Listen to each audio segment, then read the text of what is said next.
The affinities of all the beings of the same class have sometimes been represented by a great tree. I believe this simile largely speaks the truth. The green and budding twigs may represent existing species, and those produced during former years may represent the long succession of extinct species. At each period of growth all the growing twigs have tried to branch out on all sides, and to overtop and kill the surrounding twigs and branches, in the same manner as species and groups of species have at all times overmastered other species in the great battle for life. The limbs divided into great branches, and these into lesser and lesser branches, were themselves once, when the tree was young, budding twigs, and this connection of the former and present buds by ramifying branches may well represent the classification of all extinct and living species in groups subordinate to groups. Of the many twigs which flourished when the tree was a mere bush, only 2 or 3,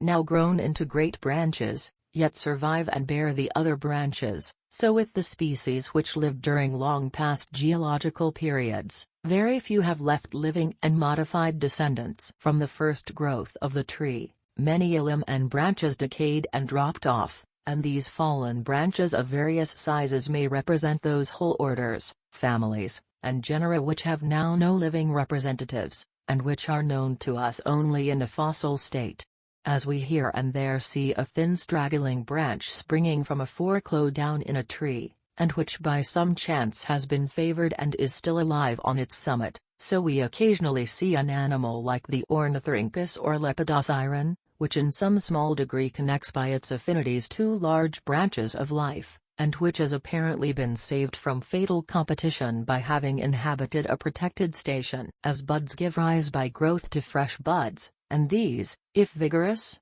branch out and overtop on all sides many a feebler branch, so by generation I believe it has been with the great tree of life, which fills with its dead and broken branches the crust of the earth, and covers the surface with its ever-branching and beautiful ramifications. A quote from Charles Darwin.